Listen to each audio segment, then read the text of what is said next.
the Milwaukee Show, and today we are going to talk about the NHL's Frozen Frenzy, the spectacle that happened last night, which was an interesting program decision, but I'll talk about that another time. But let's get right into it because there were 16 games and there's a lot to talk about. So let's just start off with the first one between the Capitals and the Toronto Maple Leafs, where the Toronto Maple Leafs pick up their fourth win of the season, 4-1 a victory over the Capitals. They're now 4-2, third in the Atlantic. The Capitals, the struggling, just horrendous looking Capitals, 1-3-1, eighth in their division, just not looking good. Ovechkin finally puts his first one in the back of the net for the season and gets his 300th power play goal, which disappointingly was not, the normal way he scores with the one-timer. It was just a backdoor kind of thing, but still a goal. And the Caps, they didn't look really that bad this game. They got a lot of shots on net, but Wall in net for the Maple Leafs just stood on his head. And for the Leafs, if they're going to be a really good team, that's what they're going to need from their goaltender. They need a goaltender who can at least play competently. And right now, guys like Samsonov just aren't looking like that. If Wall can just kind of be there and doesn't need to be a brick wall, but just shut down shots, that'll be huge. That'll be huge for the Maple Leafs going forward, because right now their goals against, not the best. But this game, they shut them down, and big night for the big guys, right? Matthews, Riley, Tavares, and Nylander scoring the 4 goals. Big for them. So good win for the Maple Leafs. And the Caps, a team who's still trying to win, just keeps losing. Next, we've got the Senators versus the Buffalo Sabres. 6-4 win for the Sabres. And this game is one of those ones where I feel like the scoreboard doesn't really tell the story of the game. Because at the beginning of it, it was definitely a lot of the Senators' game. The Senators were running the game. They were definitely the better team. Ukko Pekka-Luukkonen, UPLs, they kept calling him, he wasn't being like a shutdown machine, but he was just eating up everything, right? Everything just went into him, and the Sens just couldn't get anything going, and then the Buffalo Sabres would just get, I don't want to say lucky, but they would just get in a couple of those goals, right? The puck would just squeak through and find its way into the net. That once where like the shot was like from behind Forsberg and then in the back of the net. Like it was the type of game that's like, it wasn't a bad game for the Sens. I mean, 6-4 sounds like a bad game, but it was just kind of like the Sabres were, you know how they say you have to be good to be lucky and lucky to be good, and the Buffalo Sabres were just buzzing. They were buzzing when it came to their luck, and they just kept getting goal after goal after goal when they needed it, and the Senators just couldn't get anything past them.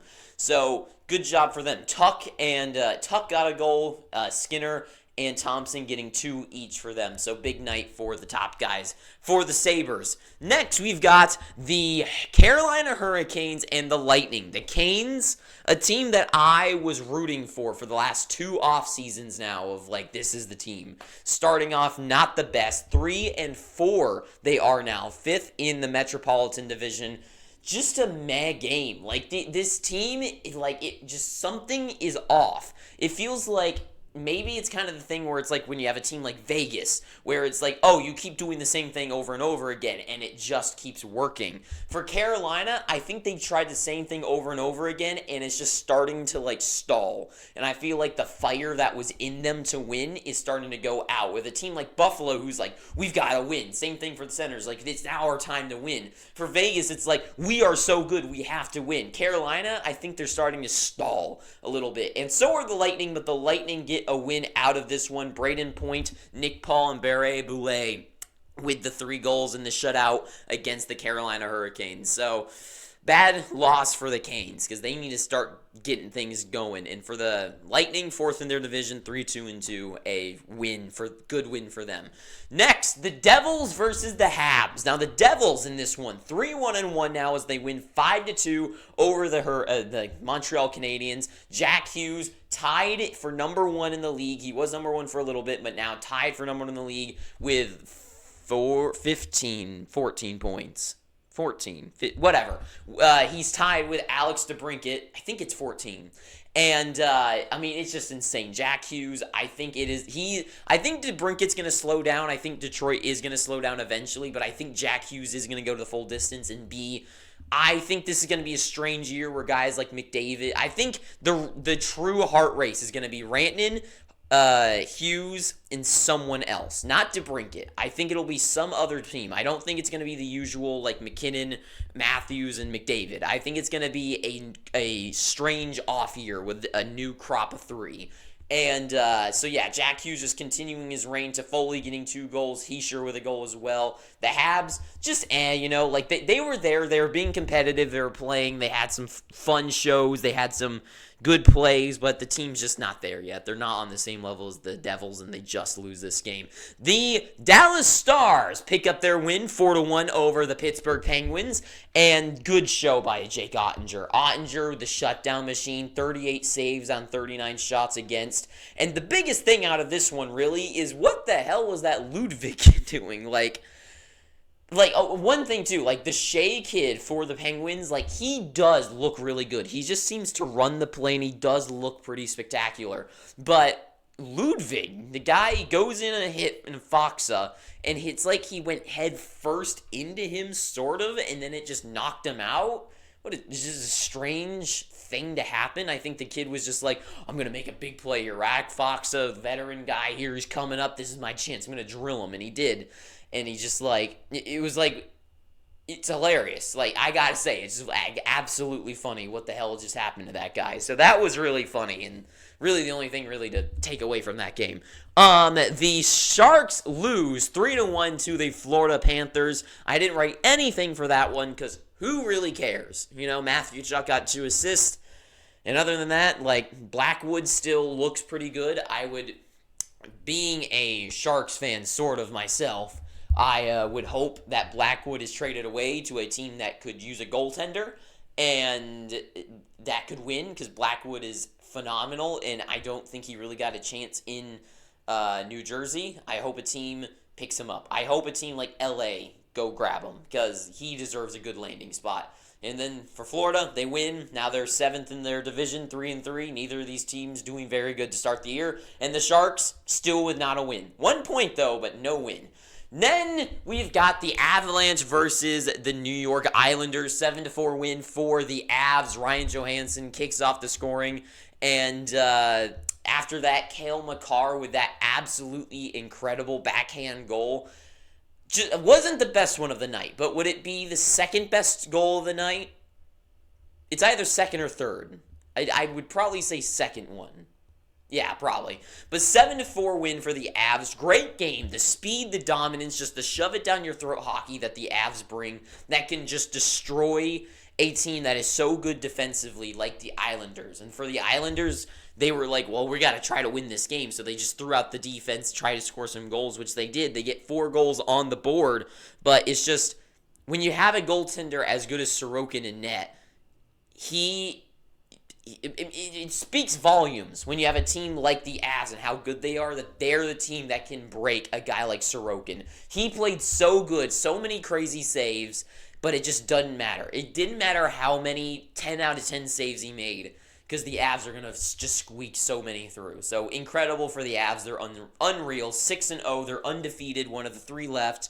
Fantastic. The Kraken finally I guess they've won already, but getting another win, 5-4 in overtime against the Red Wings, and really all I want to talk about is the ending of this game. That goaltender pull, it seemed like it wasn't going to work out, and then what a perfect way to go around the net. McCann comes back to the top, and what a perfect play, because as he's coming behind the net and drawing everyone around this way, his guys are all going to the the left side of the ice.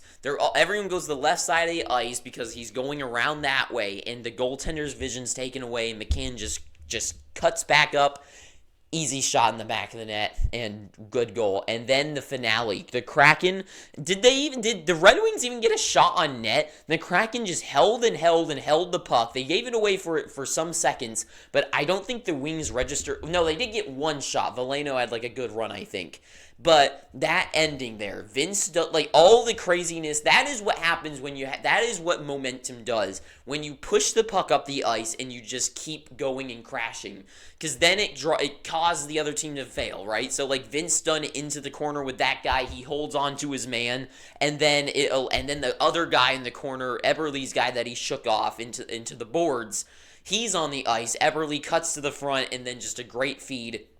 Just an incredible play by the Kraken. And my favorite part all about it was Vince Dunn on the ice holding his guy, and the other guy's like trying to get off of him. And then as the Kraken score, he was just watching the game, and when they scored on the ice, he was shaking his hand. So that was really funny. So that was a fantastic finish to the game. Kraken, good win, 5-4 there. And the Red Wings finally lose in regulation. So then we've got Anaheim and Columbus. Now, this is a game of two teams that similar situations last year and have so much young talent. And one of them scored, Fantilli, with a absolutely beautiful goal from almost right past the circles, I think. Like, it was just a crazy goal. Tilly's stick goal. That was really dumb. But, I mean, that's really all to talk about that one. Columbus now 4th in their division. Pretty good. 3-2-1. The Ducks 2-4. 6th in their division. And overall, just Gibson, 35 saves. Good in Fantilli. Just a fantastic goal. Ducks win the game. The Boston Bruins continuing their undefeated streak. 6-0 they are, with a 3-0 win over the Chicago Blackhawks. But the only thing that I want to say about this game is that Connor Bedard goal should have been allowed. Because for me, it was so close that no one would have batted an eye if they just said no goal, right? Because to me, I think the puck, just by looking at that one replay, you can't tell, because the same frame that Athanasiou crosses the line is the same. I think it looks like the puck is over, like in the air, and is all the way across the white. So I don't think they had definitive proof. And then, especially because it's the Frozen Frenzy, it's this like big spectacle, they're putting on this whole show, and then Bedard does the throwback to Patrick Kane, and then they just call it back. Like, I think that is absolutely insane to call that back. It was such a sick goal. The puck just comes out right to him, right in the back of the net. And then he does the celly, and then they call it no goal. Like, I think it's insane. Like, they should have just let it go. I don't think there was even definitive evidence. I'm not even convinced it was offsides. So, for those reasons, horrible for the NHL to call that. And we changed. Look at that. Magic on. Anyways, and to finish it up, we've got the St. Louis Blues and the Winnipeg Jets winning 4-2 is the Jets. Kyle Connor, I'll be honest, I didn't watch I only watched very little of this game. But the one thing I did see, Kyle Connor's goal was insane. This guy, like, once again, I feel like he's one of those guys that has always said he's underrated, but he really is. If this guy was on a different team, if he was somehow on Florida, this guy would be scoring 67 goals a year. Like, it is unreal, Kyle Connor is. But the Jets now with the win, 3-3, 4th in their division. The Blues, same division in the Central, 7th with a 2-2-1 record. The Oilers and the Minnesota Wild. What the hell is wrong with this Oilers team? I know the answer, but it's an answer that no one ever liked, and you always try to bring up like this kind of fact when I'm talking about this team. For the longest time, I'm like, their defense and goaltending sucks, but last year got everyone and their mother's like, oh, but Stuart Skinner, he's actually good. He's the goaltender they've been looking for. And then they vote him as an all-star with a less than 900 save percentage. Then he goes in the playoffs and looks like a fool. There's just so many issues with this team. Defensively is not good. Depth is not the best. But everyone just was like, no, this team is so deep. And I fell for the lie, and I was like, you know what? After their performance and just like going into it, I'm like, sure. But no, the wool has been pulled off over our eyes. this team sucks. Defensively and goaltending, it is abysmal. 4-7 to a team like the Wild, who it's a 7.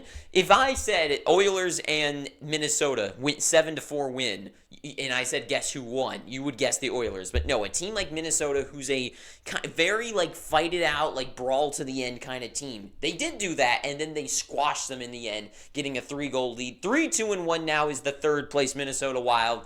Good game for them. And just I like them. That playoff team versus a team that might not make it in. Then we've got Vancouver and the Predators. Vancouver and Predators, I gotta be honest, I didn't see one single second of this game. So I'll just say 3-2 win for the Vancouver Canucks. From what I tuned in like the third period at like 10 minutes and something left. And I remember the only thing, and I feel like it summed it up well in kind of how the Predators have played this entire season, is that they haven't looked comfortable, right? The Predators just don't look like they're in the game. They look weird. They don't look put together. They look disorganized. They don't look like they have a fire under them. They just look very discombobulated all the time. And the Predators, rough team to watch. They're 6th in their division after this, with a loss, getting no points, 3-4, and the Vancouver Canucks continue their interesting season with a 4-2 record for second in the Pacific. The Rangers and Calgary. A loss is the home team as the Flames lose 3-1, having a 2-4-1 record, now 4th place in the Pacific. The Rangers in the Metropolitan leading it in first place with a 4-2 record. The Rangers, they just look good, they look fast, they look dominant, their guys show up, and they get the job done. Lafreniere getting a goal, Kreider getting a goal, and it doesn't matter who got the third one. And the Flames, I know the big talk of that game was the hit, the dirty hit. There's a couple of them in that game. And to me, I feel like that doesn't matter. What really matters here is that the Flames, they're on a 3-game losing streak, and they just don't look competitive. There's just something off about this team. I don't know what the hell it is, but there's just something wrong. Markstrom just isn't really who Markstrom could be. Huberdeau obviously isn't who they traded for. Signing guys like Kadri isn't really the solution. Like, just nothing is going right for this team. And it just, I feel like there's no sign that it's going to change. So, rough for the Flames. The Coyotes and the Kings. The Coyotes are such a fun team to watch. They're just exciting. They skate fast. They skate well. They skate with motivation and a fire that teams like the Predators just don't have. But they just don't have the skill to put them over the edge to start winning yet. But 3-6 loss for them. The Kings come up with a solid, good team win. This is the type of game that you want when it's a good team versus a bad team. This is the desired score for a game like this. The Coyotes get a couple good goals in there, and then the Kings just dominate them with doubling that score, right? But it's a good showing for both ends for the goals that they're trying to reach. 3-3 are the Coyotes, for a 5th in the Central, and the Kings 3rd in the Pacific with a 3-2-1, and just solid game for them. And the final game of the Frozen Frenzy, the one I watched from beginning to end and was exciting to watch, was the Vegas Golden Knights, baby, with a good win, 3-2, continuing this undefeated streak, setting the record book of the best start of a season ever by a defending Stanley Cup team. And like I said, this team, they're unstoppable. This team is just too good for any other team to knock them down. Like the comeback, the Flyers, they were winning 2-1, right? And the Flyers were definitely competitive in this one, but were not the better team. But that first goal that they scored was just a solid rush that the Golden Knights just did not shut down. They gave up a bad 2-on-1 that shouldn't have developed, and then a rebound backhand in for Cates. Good goal for them.